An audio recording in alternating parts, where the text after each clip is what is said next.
Time for the Garden Doctor with Dick Zontag. Here is your host, Thomas Rayfelt.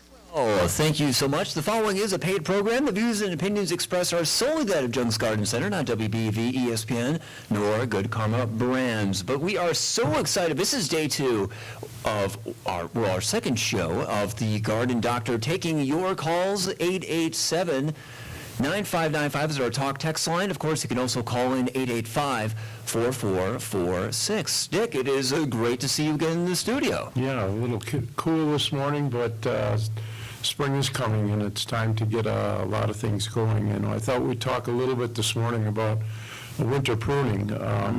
It's time to start thinking about spring, and if you want to do some pruning on your shade trees or your fruit trees or that sort of stuff, or even your shrubs, it's time to think a little bit about how you do it and when you do it, and so I thought I would do a little bit on that.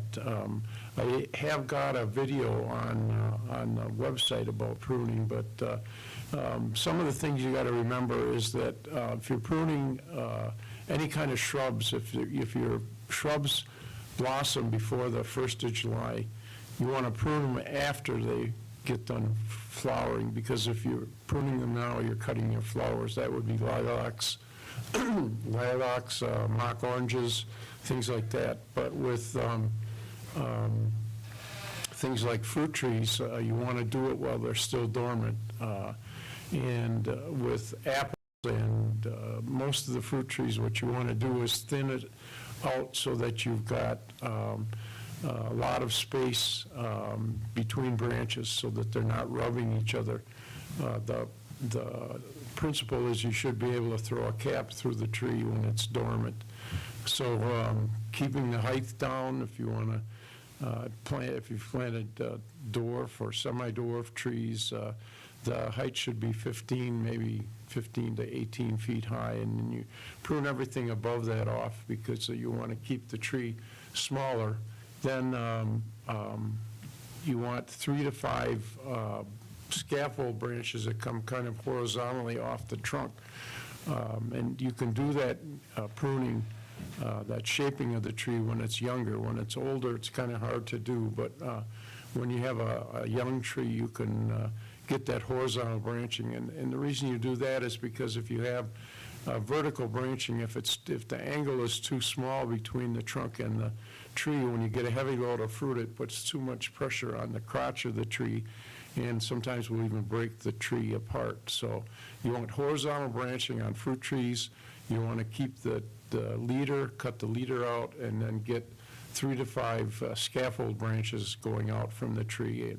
And then just do pruning as the tree grows, because you don't want to let it just grow and then figure you're going to have a well-trained tree. So, and with shade trees, it's the opposite. The shade trees, you want that leader to grow as high as possible, because that way the tree is stronger and will give you much better shade. And so the thing you got to remember with trees is that the height of the tree, the height of the first branches is determined when that branch is laid down. Once it's 2 inches below the top of the tree, it's not going to get any taller. So if you put a nail in a tree at 6 feet, and your tree is like 7 or 8 feet tall, 20 years from now, that nail will still be at 6 feet, because there's no upward extension in a trunk. It's all outward extension. The tree grows out and gets a larger trunk, but the growth of the tree, the height of the tree is in the top of the tree. So that with shade trees, you want to keep it growing higher, so you want to keep that leader as long as possible, especially if you've got a fast-growing tree that has weak wood. So that can get a little confusing, but with shade trees, we want them to grow vertically and maximize their coverage. But That's with right. a fruit tree, we want to make sure that it's horizontal and maybe squatter, because it's going to be bearing a lot of heavy fruits. Right, and you want to expose more branches to the sunlight so that you get better fruit. And so, you want to plant if you're planting semi-dwarf trees, probably 25 feet 20 to 25 feet apart. And then you just get the horizontal branching so that the sunlight penetrates the tree, and you get the maximum amount of photosynthesis by the tree so that it makes good apples or pears. So in the example of an apple tree, do you want to be able to see through the tree? When it's dormant, I mean, when it's growing, when it's got leaves on it and things like that, no, the tree should be pretty well, covered with foliage. It's just you want to have good scaffold branching and then keep the tree open so that the sunlight penetrates it in the summertime. Dick Zondag, the Garden Doctor, taking your questions. 887-9595 is our talk text line. You can also call us in as well, 885-4446. And continuing with that point about pruning, this is the time for trees, but as you mentioned, if anything blossoms before the 4th, we want to prune after the 4th of July, I guess, in that example. Mm-hmm. Yep, that's true. And things that don't bloom until midsummer, you can prune those. You can prune those in the spring right away. Hedging plants can be pruned right now. Things like hydrangeas, if you've got. I shouldn't open that subject up because hydrangeas are really complicated because it depends on what species of hydrangeas you plant as to whether you cut them back in the spring or after they blossom. But as a rule of thumb, if they are blossoming before the 1st of July, you want to prune them after they blossom, unless you want to sacrifice your flowers for the spring. What are some general guidelines when it comes to pruning? Because every plant has its own specifications. Tomatoes, you want to prune those leaves so they're not coming in contact with wet soil or the ground Right. to avoid diseases. Are there other plants like that, like trees, where you want to avoid that contact? No, I mean, vegetables, the only reason that you want to prune tomatoes up is because you want them to be far enough off the soil that they don't get that soil splashing up into the bottom leaves, which will start the early blight. But, with most things, you just prune them. With evergreens, too, right now, you can prune evergreens, and they're as long as there's some of the green left on the plant so that plant can recover. So, yeah, I mean, it's actually pretty simple. But if the trees, once the trees start to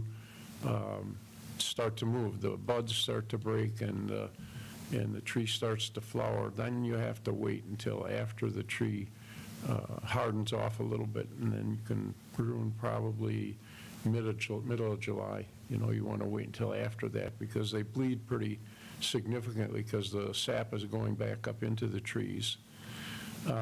Another thing you got to remember, too, is if you start your seeds indoors, you're starting your own seeds, things like petunias and some impatiens, some of the smaller seeds, probably peppers, should be started fairly soon, if not already.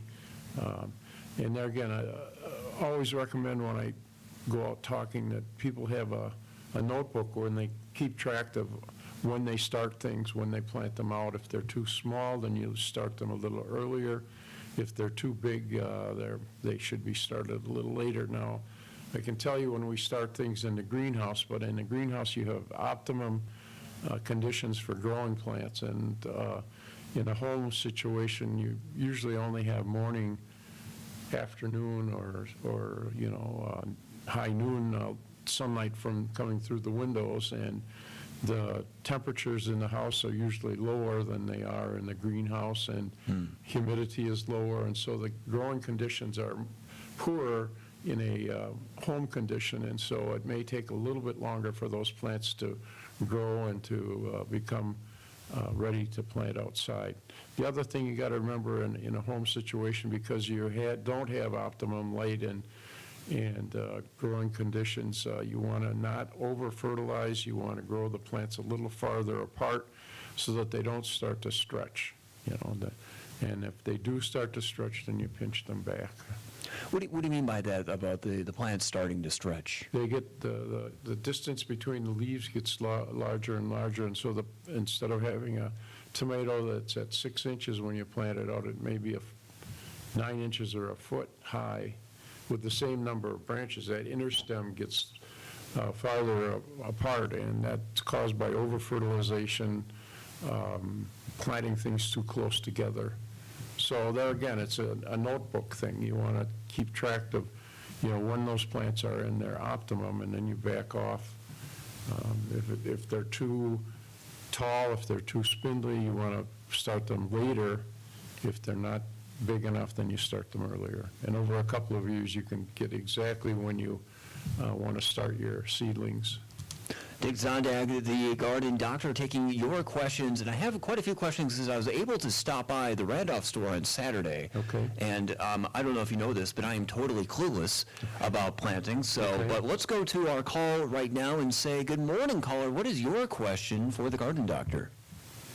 Yes, I was wondering if you had any tips or ideas for planting a garden in sandy soil. For sure.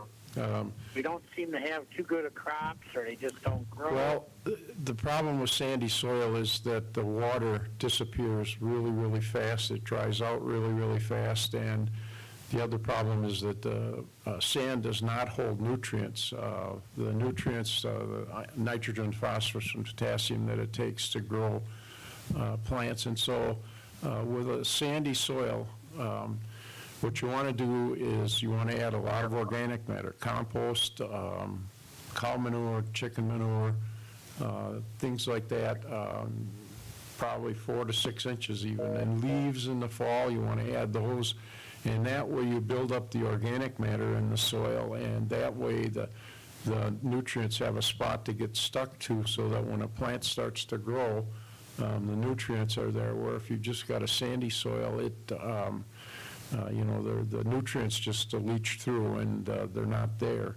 The other thing you can do with sandy soils to lessen the amount of watering that you have to do is you can mulch the soil after the plants have come up and you've taken all the weeds out of the soil. You can add a mulch like hay or straw, or grass clippings make great mulch in a garden.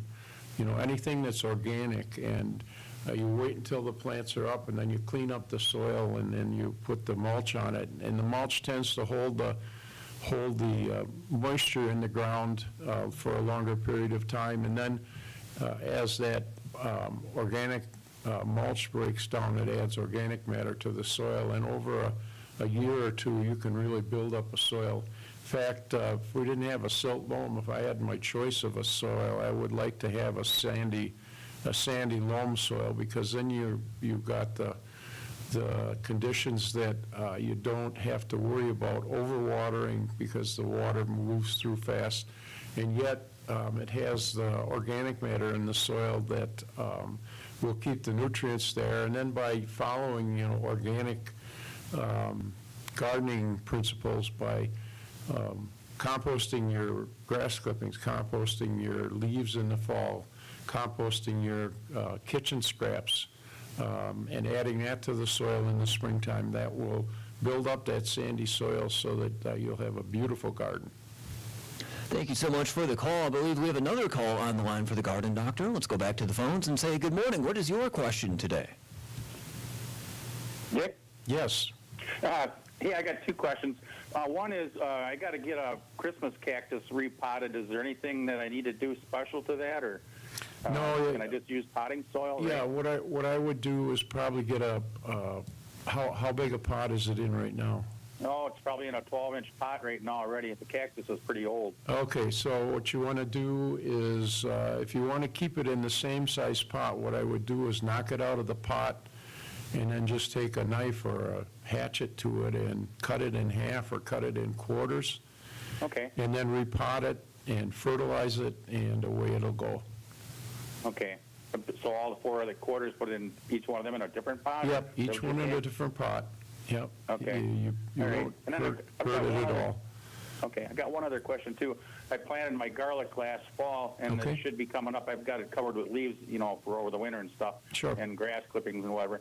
But now, what do I do when that comes up? Can I fertilize it with anything to make it grow a little bit? And Yeah, you want to fertilize the garlic when it first starts coming up. Use a, well-balanced fertilizer, a 5-5-5 or a 5-10-5, something like that.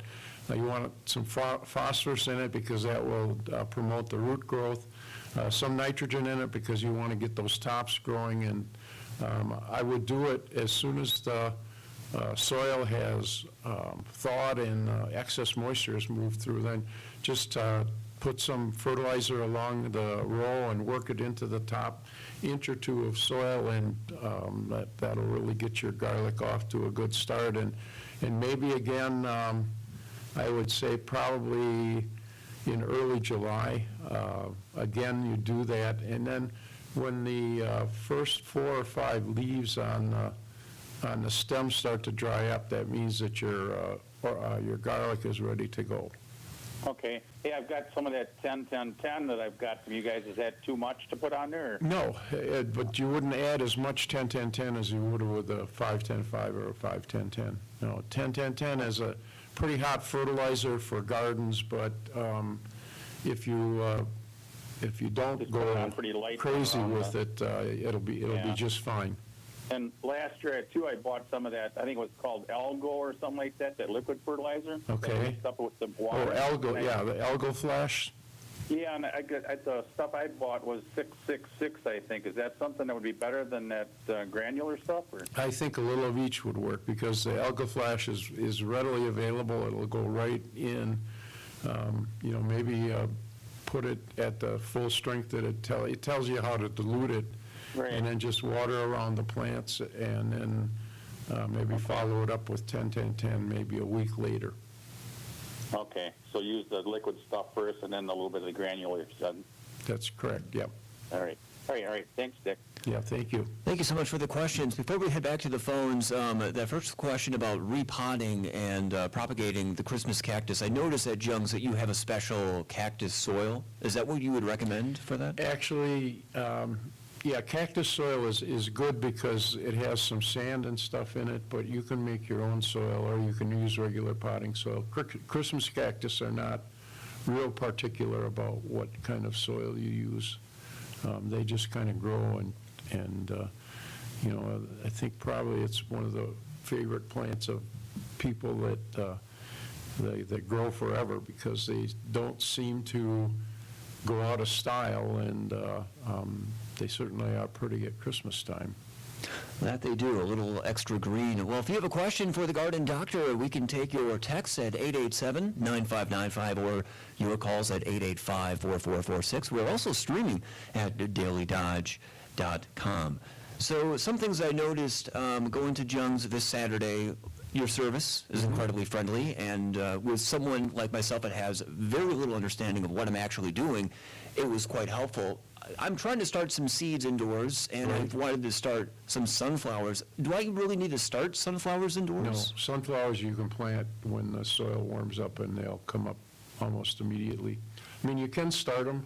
I probably wouldn't start them for another 3 weeks if you're going to start them.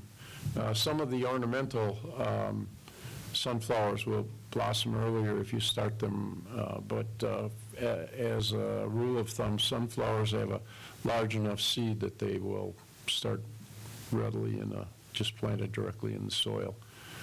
But yeah, I have to compliment our people in the garden centers too, because most of them are gardeners themselves, and if you've got questions, all you have to do is ask, and if they don't know, they'll direct you to somebody that does know. And so, I'm not the only one at Jung's that can answer gardening questions. Well, you're the one right now that can answer this next caller's question. Good morning, caller. What is your question for the garden doctor? Good morning. Last year, my husband tried kohlrabi, and he liked it. Now he wants me to grow it. Do you carry the kohlrabi where it gets big, but it doesn't get woody? Oh, yes, we do. That's probably the most popular kohlrabi that we have. It's called Cossack, K-O-S-S-A-K.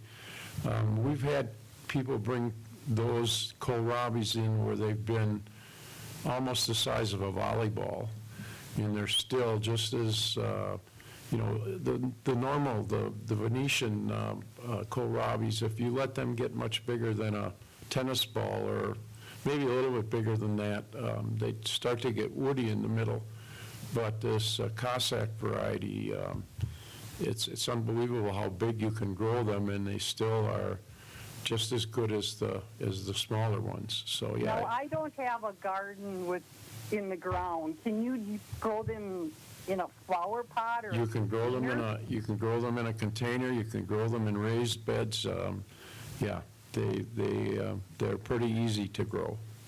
And I would say the seed should be started about a month before you plant it out. So in late April, early May, that's when you want to start the plants, and then. But if I come and buy them from you? Oh, we have them. Yep, we'll have Right. them.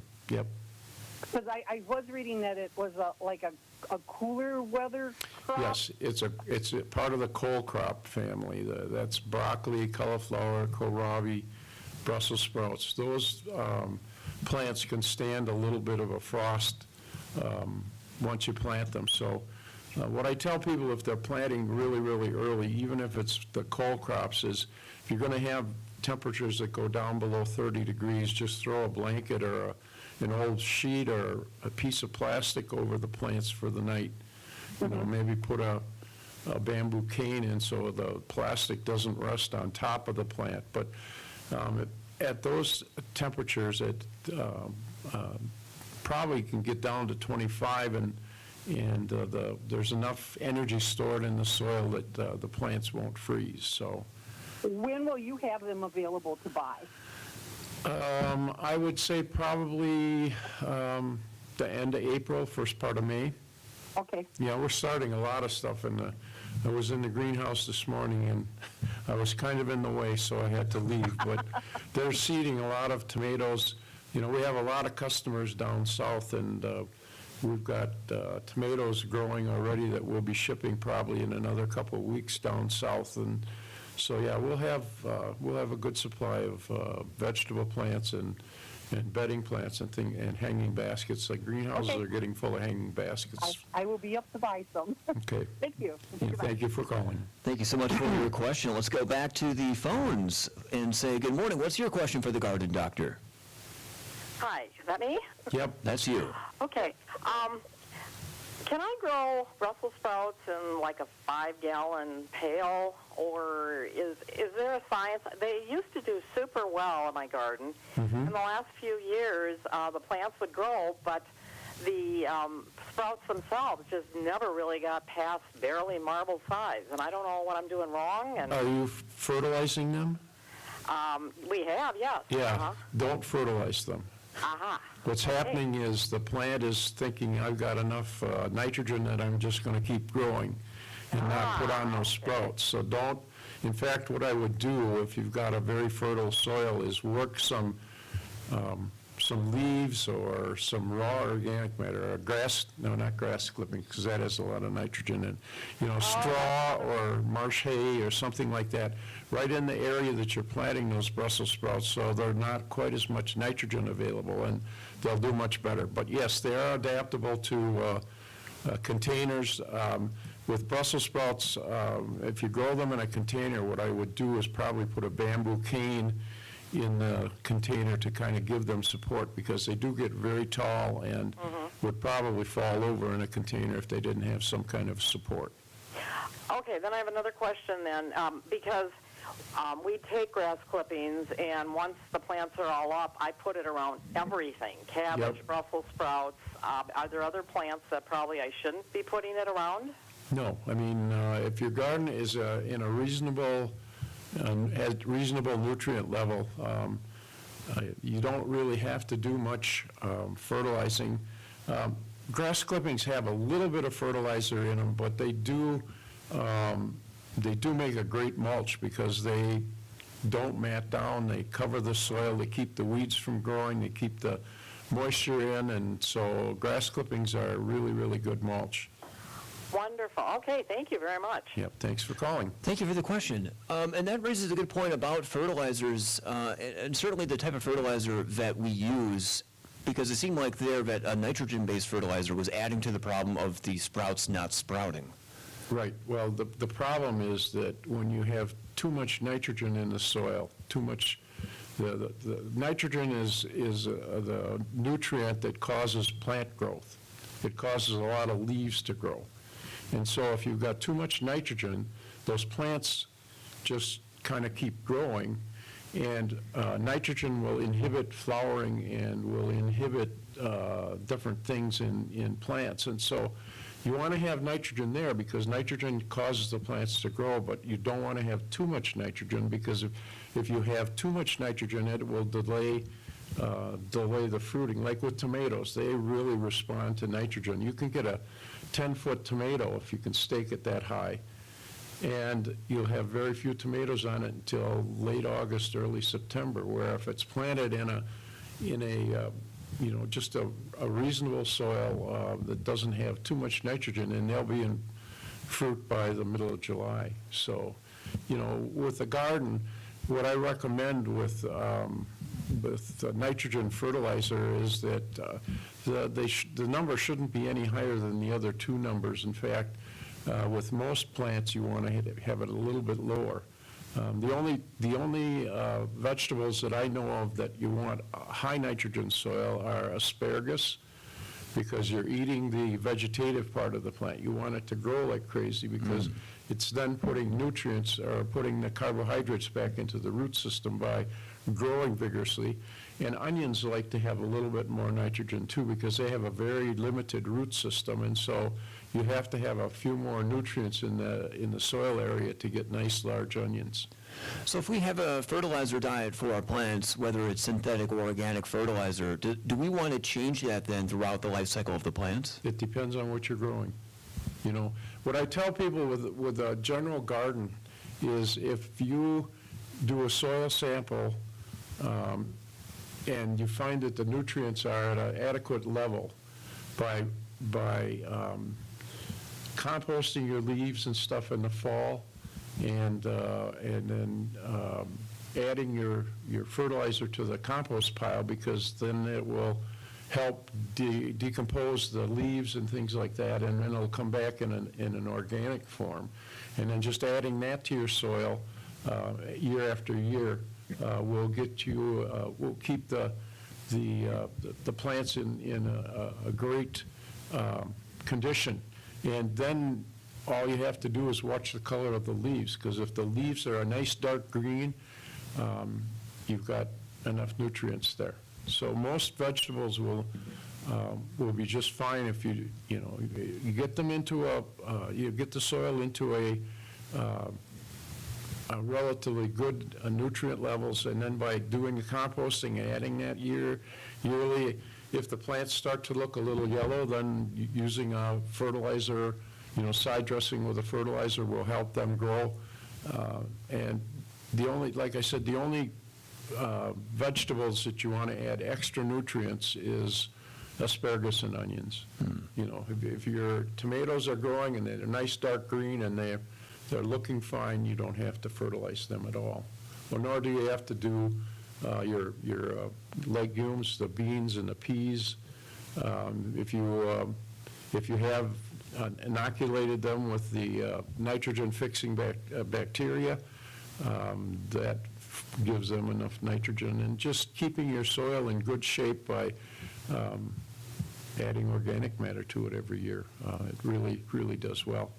Dick Zondag, the Garden Doctor, taking your questions either on the text line 887-9595, or you can always call in 885-4446.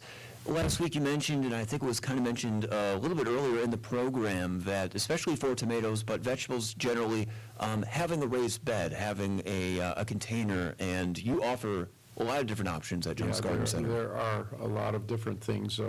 I've been getting into the raised bed gardening because that seems to be a really very popular thing on YouTube, and I'm starting to accumulate a bunch of YouTube videos that how to build a raised bed garden, what kind of soil to use in it, how to start seeds.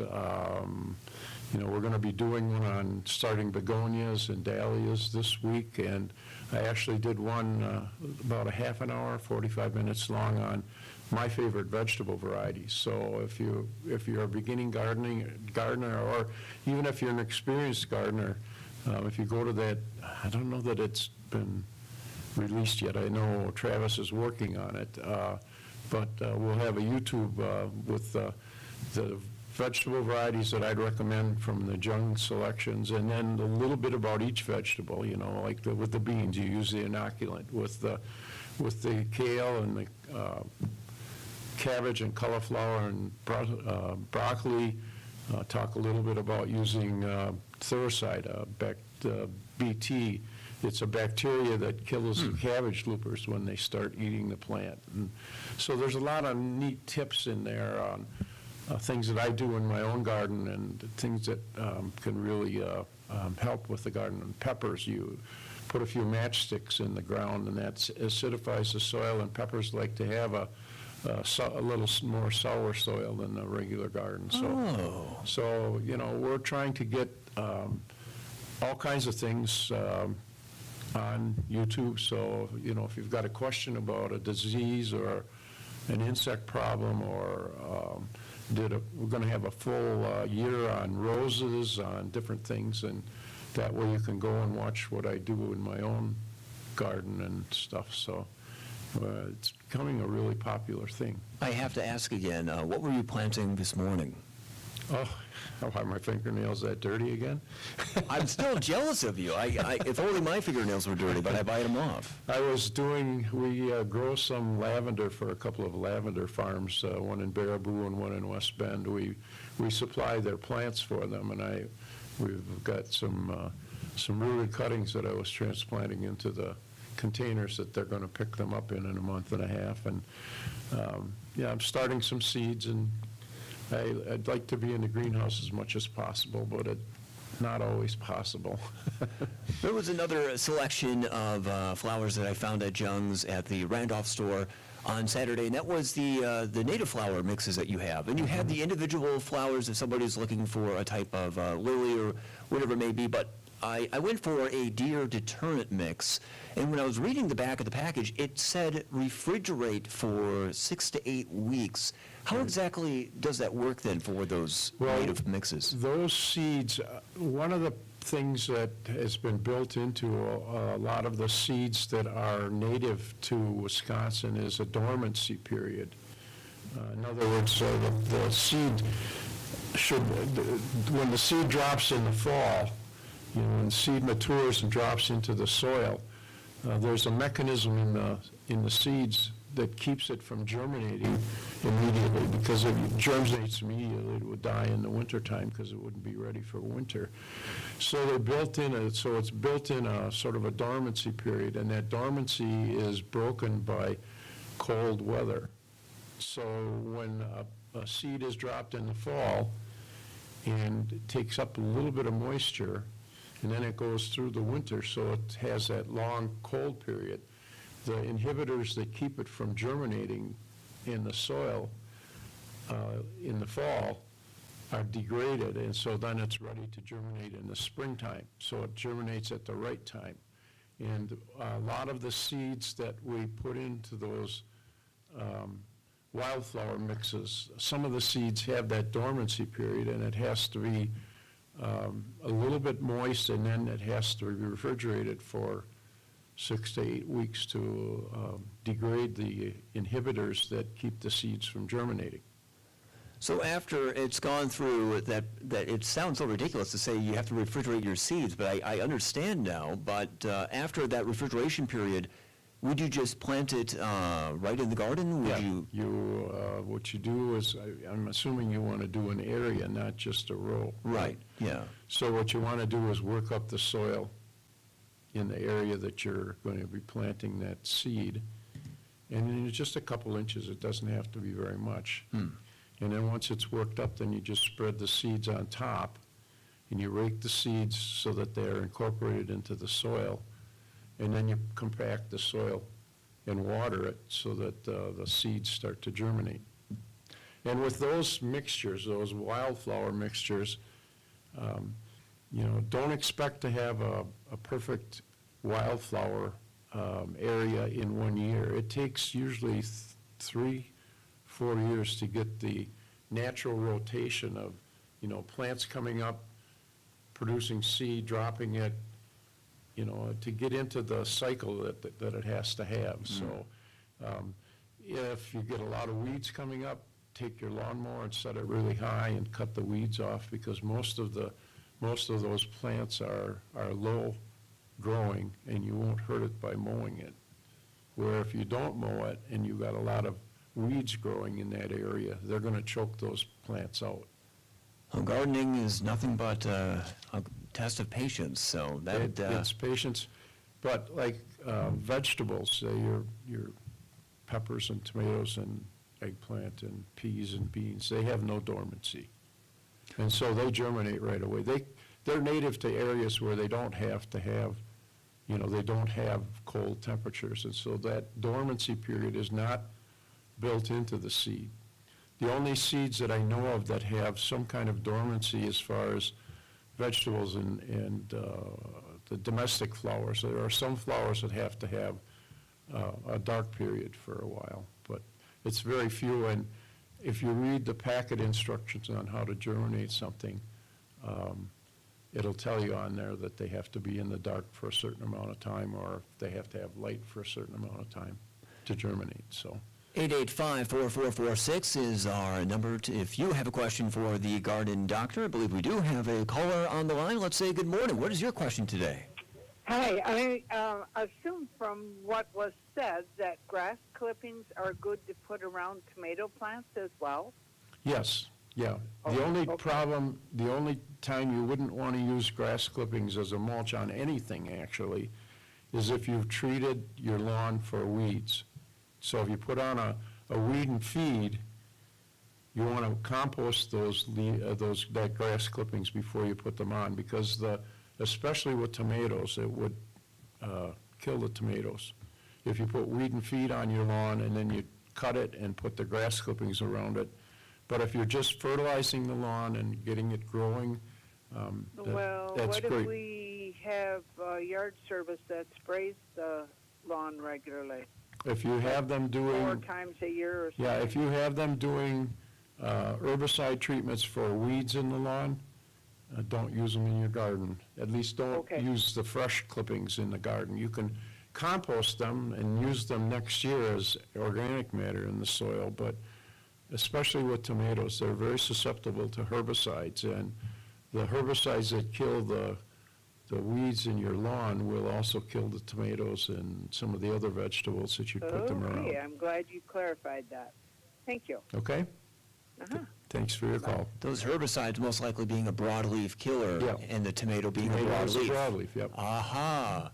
Solving mysteries here on the Garden Doctor. You don't want to use grass clippings that you've used a weed and feed on, or that you've used just even, with lawns, I don't recommend weed and feed. I recommend fertilizing the lawns and then using a weed killer if you've got dandelions or the other things when they're in just before they start to bloom.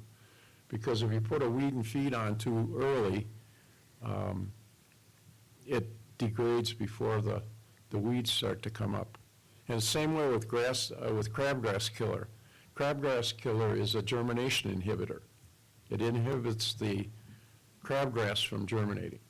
And if you put crabgrass preventer on your lawn and mow your lawn and put it on your garden, it will also inhibit your bean seeds and your beet seeds and your radish seeds and every other seed from growing. So being mindful of the loop. So if you're putting something on your lawn and then you're going to loop that and work that into your garden, there may be consequences of something that you sprayed on there. Yep, you should just mix it with your compost, and with grass clippings too.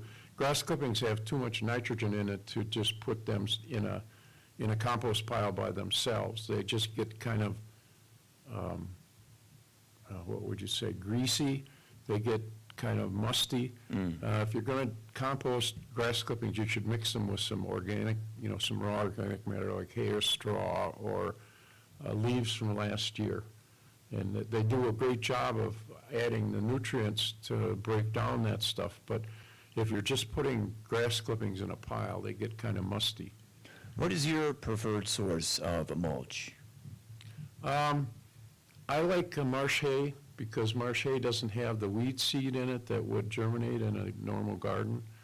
I also use, used to use in my rose garden, I used to use ground corn cobs. That's a really good mulch. But any kind of hay or straw, preferably something that doesn't have a lot of weed seed in it. Like if you get the first hay cutting, it usually doesn't have much weed seed in it, but